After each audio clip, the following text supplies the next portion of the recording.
सरकार ने market regulator SEBI के चेयरपर्सन की नियुक्ति के लिए विज्ञापन निकाला है। सेबी के चेयरपर्सन की नियुक्ति के लिए आखिरी तारीख क्या है, योग्यता क्या है, सैलरी कितनी मिलती है, पूरी जानकारी के साथ है हमारे साथ हमारे सहयोगी ब्रजेश कुमार। ब्रजेश, बताइए प्लीज, क्या ये नियुक्ति पत्र में लिखा गया है, पूरी प्रक्रिया कैसे होती है, कितने समय में पूरा होता है?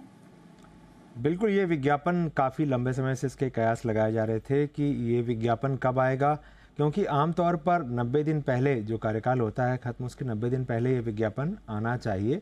ऐसी प्रथा रही है और ऐसा होता रहा है। तो इस वजह से काफ़ी कयास लगाए जा रहे थे कि ये कब आएगा। अब ये आ चुका है और इसमें जो 17 फरवरी की तारीख है उस तक लोगों से अर्जी मांगी गई है। इसमें जो इस बार जो बदलाव थोड़ा सा दिख रहा है, जैसे पिछली बार ये कहा गया था, ये लिखा हुआ था जब 29 अक्टूबर 2021 को विज्ञापन आया था, तब जो सैलरी लिखी गई थी वो 4.5 लाख रुपए लिखी गई थी।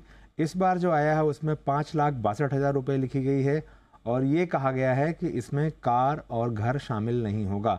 अगर कोई ये पैकेज ये ऑप्ट करता है, कार या घर नहीं लेता है, तो सरकार अधिकतम 5,62,000 रुपये तक की सैलरी देगी। अब अगर ट्रेंड पे देखें तो जो मौजूदा कार्यकाल है, मौजूदा जो सेबी चेयरपर्सन है, उनका जो कार्यकाल है वो 1 मार्च को ख़त्म हो रहा है। इफेक्टिवली 28 फरवरी को ख़त्म हो रहा है, क्योंकि 1 मार्च को शनिवार है।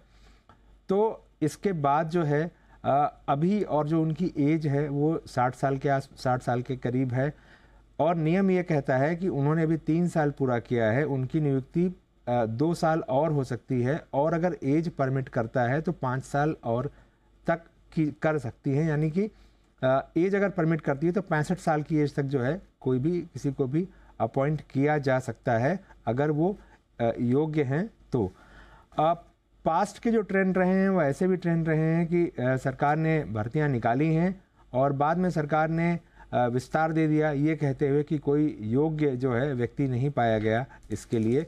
और ऐसा भी ट्रेंड रहा है कि सरकार ने जिन लोगों ने अप्लाई किया था उनको ना चुन करके ऐसे भी व्यक्ति को चुना जिसने अप्लाई ही नहीं किया था, क्योंकि ये जो कमेटी है ये अपॉइंटमेंट कम सर्च कमेटी है। तो ये अगर कमेटी को लगता है कि जिन लोगों ने अर्जी दी है वो बहुत सुटेबल नहीं है, तो सरकार बिना अर्जी दिए व्यक्ति को भी इसके लिए नियुक्त कर सकती है। नियुक्ति की जो शर्त, जैसा कि मैंने पहले कहा कि आमतौर पर ये होता है कि 5 साल के लिए मंगाया जाता है, लेकिन 3 साल के बाद नॉर्मली रिव्यू करते हैं, यानी 3 साल बाद जो है वो फिर से भर्ती का विज्ञापन निकलता है और अगर सरकार को लगता है कि ठीक है सब कुछ, तो सरकार विस्तार भी दे सकती है, या लगता है कि नहीं ठीक है तो सरकार जो है वो किसी नए व्यक्ति को भी ला सकती है। यहाँ पर नियुक्ति की जो सारी शर्त है वो जब गजट नोटिफिकेशन आता है तो उससे ही क्लियर होती है। अब बात रही कि ये सिलेक्शन का प्रोसेस कैसे होता है, तो सिलेक्शन के प्रोसेस के लिए जो है वो FSRASC करके एक कमेटी होती है जिसका पूरा नाम है financial sector regulators appointment search committee. इस कमेटी में जो है के जो चेयरमैन होते हैं वो कैबिनेट सेक्रेटरी होते हैं, साथ ही प्रधानमंत्री के जो अतिरिक्त प्रमुख सचिव होते हैं वो एक सदस्य होते हैं। यहाँ पर जो वित्त मंत्रालय के आर्थिक कार्य विभाग यानी जिसको DEA कहते हैं उसके सचिव भी इसके सदस्य होते हैं। साथ ही 3 बाहरी एक्सपर्ट होते हैं जो कि लॉ के, इकोनॉमिक्स के, इस तरह की चीज़ों के सब्जेक्ट मैटर एक्सपर्ट होते हैं। वो उनका नाम जो है सरकार आगे बढ़ाती है। तो ये सारे लोग मिल करके चुनते हैं और चुनाव के बाद ये अपनी सिफारिश जो है वो अपॉइंटमेंट्स कमेटी ऑफ कैबिनेट है उसके पास भेजते हैं और अपॉइंटमेंट्स कमेटी ऑफ कैबिनेट जो है वो नाम रिलीज करती है और बाद में गजट नोटिफिकेशन के जरिए पूरी प्रोसेस कंप्लीट होती है।